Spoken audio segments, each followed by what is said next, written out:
আসসালামু আলাইকুম ভিউয়ার্স, সবাই আশা করি ভালো আছেন, সুস্থ আছেন। আজকে আমি বানাবো ঝাল পুলি পিঠা। তো প্রথমেই আলুগুলোকে কুচি করে কেটে নিয়েছি, এভাবে ভিজিয়ে রেখেছি কেটে। তারপরে এখন তো সবার ঘরেই মাংস আছে, যেহেতু কোরবানির ঈদ গেল, মাংসর কোনো অভাব হবে না মানুষের ঘরে আজকাল। তো আমি একটু রান্না মাংস থেকে কিছুটা মাংস ছিঁড়ে নিয়েছি। আর এখন নিচ্ছি একটা পাত্রে ময়দা। এখানে আটা নিলেও হবে, ময়দা নিলেও হবে। তো আমি ময়দা নিয়ে নিচ্ছি। এটা আপনি আপনাদের পরিমাপ মতো নেবেন। আমার বাসায় ৫-৬ জন মানুষ থাকি আমরা, তো সেখানে সবার একবেলা যাতে পিঠাটা হয় বিকালের স্ন্যাক্স হিসেবে। আর কিছু পিঠা আমি সংরক্ষণ করব ফ্রিজে। এই পিঠাটা বানিয়ে না ভেজে ফ্রিজে রেখে শক্ত করে রাখলে অনেক দিন আপনারা খেতে পারবেন ডিপে রেখে। তারপর যখন মন চাবে বানিয়ে ফেলবেন। তো আমার ইয়াটা দেওয়া হয়ে গেছে, আটা। এবার একটু চিনি দিলাম আর একটু তেল দিলাম, ওটা এখন মাখাতে থাকবো। আর চুলায় দিয়ে দিচ্ছি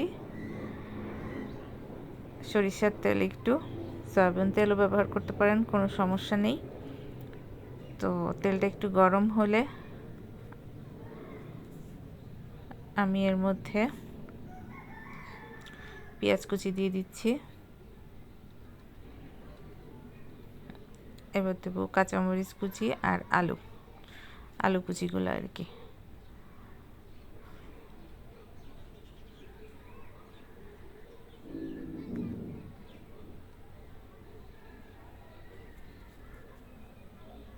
দেয়া হয়ে গেল।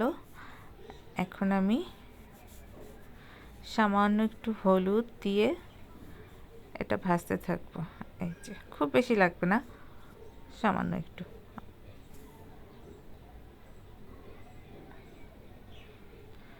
ঝালটা যদি আপনারা একটু বেশি পরিমাণে খান তাহলে একটু বেশি করে কাঁচামরিচ দিবেন। আর একটু লবণ তো দিতেই হবে, লবণ ছাড়া কোনো কিছু তো হয়ই না, স্বাদই পাবেন না লবণ ছাড়া। তো যেহেতু রান্না মাংস দিব, তো এখানে লবণ একটু কম দিলে সমস্যা নেই, শুধু আলুতে যে পরিমাণ লাগবে ওটাই দিলেই হবে।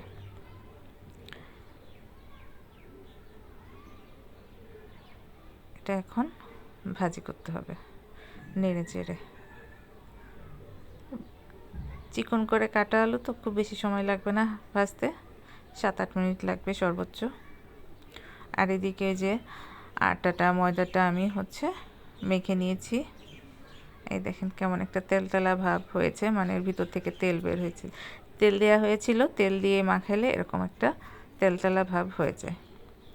তো এই যে আমার ভাজিটা হয়ে গেছে। এখন ভাজিটার মধ্যে আমি মাংসগুলো মিশিয়ে ফেলবো, মিশিয়ে কিছুক্ষণ নাড়াচাড়া করে ভেজে নেব। এই যে ছিঁড়ে রাখা মাংসগুলা, এটা সব ধরনের মাংস দিয়েও হয়, আপনারা মুরগির মাংস দিয়েও করতে পারেন, কোনো সমস্যা নেই। শুধু হাড় ছাড়া মুরগির মাংস নেবেন, যে কোনো মাংস দিলেই হবে। এই যে মাংসতে নাড়াচাড়া করছি, আলুর সাথে একদম মিশে গেছে। এটা শুধু মাংস দিয়েও করা যায়, কিন্তু একটু সবজি দিলে আমার কাছে বেশি ভালো লাগে খেতে। এবার আমি পিঠাগুলো বানিয়ে নেব। এটা এখন হয়ে গেছে, নামিয়ে নেব। পিঁড়ি বেলুন নিয়ে নিলাম, এখান থেকে একটু একটু করে ময়ানটা ছিঁড়ে নিব। একটা রুটি বানাইতে হবে। রুটি যে খুব গোল হতে হবে এমন কিন্তু না, একটু পাতলা পাতলা রুটি হলেই হবে। আবার খুব বেশি পাতলা করবেন না, তাহলে আবার ভিতরে পুর ঢুকানোর পর ছিঁড়ে যাবে। এই দেখেন কীভাবে বানাচ্ছি। একটু গুঁড়ো দিয়ে দিবেন, তাহলে আর পিঁড়ি আর বেলুনের সাথে লেগে থাকবে না। এই যে সুন্দর করে বেলে নিতে হবে। আমার বেলা শেষ। এটা আপনারা কোনো ডিব্বার একটু মুখা আছে না, যে কোনো ডিব্বার মুখ নিয়ে একটু মিডিয়াম সাইজের, পিঠাটা যে সাইজের হবে আর কি সেই সাইজের একটা মুখ নিয়ে, এই দেখেন এটা কিন্তু একেবারে পাতলাও হয়নি আবার মোটাও হয়নি, এমন একটা ভাবে রুটিটা বেলা হয়েছে।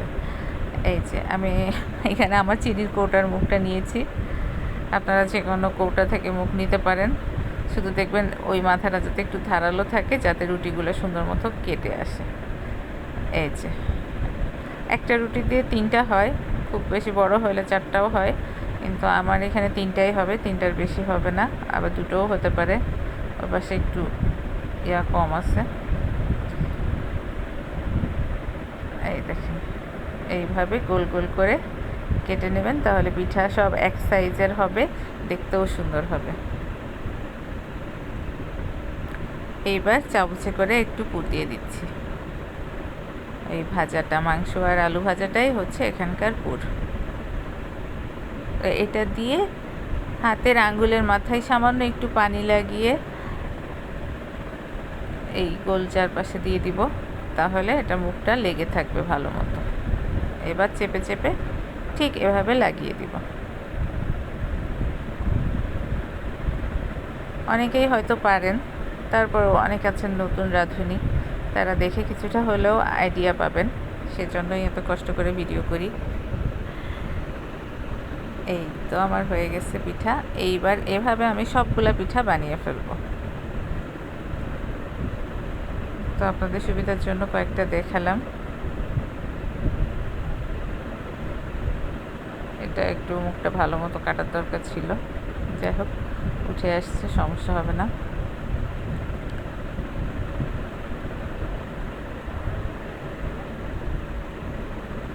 আবারও একইভাবে পুর দিয়ে দিলাম, হাতে একটু পানি লাগিয়ে নিলাম আঙ্গুলে। এই যে এবার মুখটা লাগিয়ে দিব। এভাবে পানি দিয়ে লাগালে এই মুখটা বেশ টাইট হয়ে লেগে থাকে, খুলে না সহজে। আর পানিটা না দিলে হয় কি, প্রথমে মনে হবে লেগে থাকছে, কিন্তু তেলের ভিতর দিলে সব খুলে যায়। এইভাবে এক একটা পিঠা বানিয়ে নেবেন। একটা রুটিতে 3টা করেই হচ্ছে। এই যে কাঁটা চামচ দিয়ে এভাবে ডিজাইন করতে পারেন, আরও অনেক ডিজাইন করা যায়। তো আমি যেহেতু বেশ কিছু পিঠা বানাবো আর সংরক্ষণ করে রাখবো, তাই আমি এখন আর অত ডিজাইন করতে পারছি না, সহজেই যে ডিজাইনটা করা যাচ্ছে এটাই করছি। এই যে আমি আজকে এই ডিজাইনটাই করব, কাঁটা চামচ দিয়ে এই যে চাপ দিলে দেখেন সুন্দর একটা ডিজাইন হয়ে যাচ্ছে। আবার কখনো অন্য পিঠা বানাইলে তখন আর একটা ডিজাইন দেখাই দিব। এই যে এভাবে সবগুলা পিঠা এখন বানিয়ে নিব।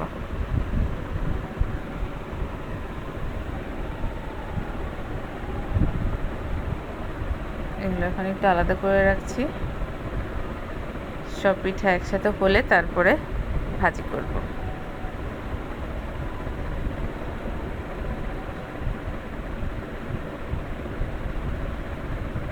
আজকালকার বাচ্চারা পিঠা তো অত খেতে চায় না, পিঠাপুলি। আবার অনেকে ডায়াবেটিস আছে, তারা মিষ্টি পিঠা খেতে চায় না, তাদের জন্য কিন্তু এই পিঠাটা খুবই ভালো, যেহেতু মিষ্টি থাকে না, একেবারে ঝাল ঝাল। অথচ আমরা কিন্তু একসময় ভীষণ পিঠাপুলি খেতাম এবং ওটাই আমাদের খুব পছন্দের খাবার ছিল।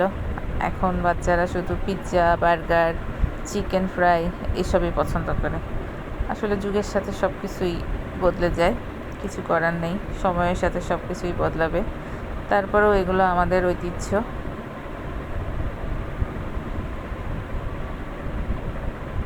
আমাদের কাছে তো এখনও ভালো লাগে খেতে। আমার বাচ্চারা অবশ্য ঝাল পিঠাটা খায়, মিষ্টিটা খেতে চায় না খুব একটা।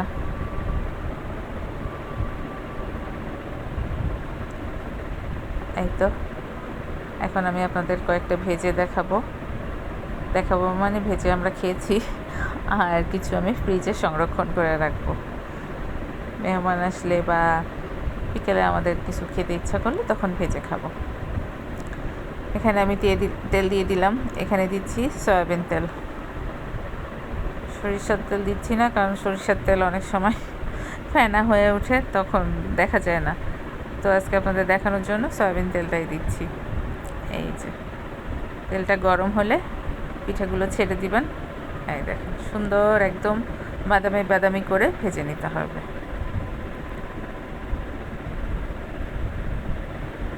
খুব সহজেই পিঠাটা হয়ে যায়, যদি একটু সময় লাগে। একেবারে সহজও না। আটা মাখানো আছে, ভাজি রেডি করা আছে, মানে পুর রেডি করতে হবে, আবার বানাইতে হবে, একটু কষ্ট আছে। কোনো পিঠাই খুব সহজে হয় না, একটু কষ্ট করাই লাগে।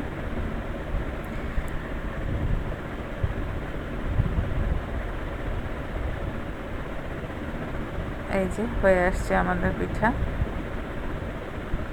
আর একটু ভাজতে হবে, বাদামি বাদামি হলে উঠিয়ে নিব। একটা টিস্যু পেপারের উপর উঠাই আমি সবসময় কিচেন টিস্যুর উপরে রাখি, তাহলে কিছুটা তেল টিস্যুতে সোক হয়ে যায়। তেল একটু কম খাওয়াই ভালো, যেহেতু তেলে ভাজা পিঠা।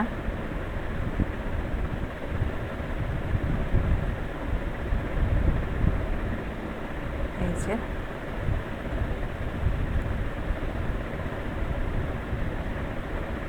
এই তো রেডি, এখন খাওয়া যাবে।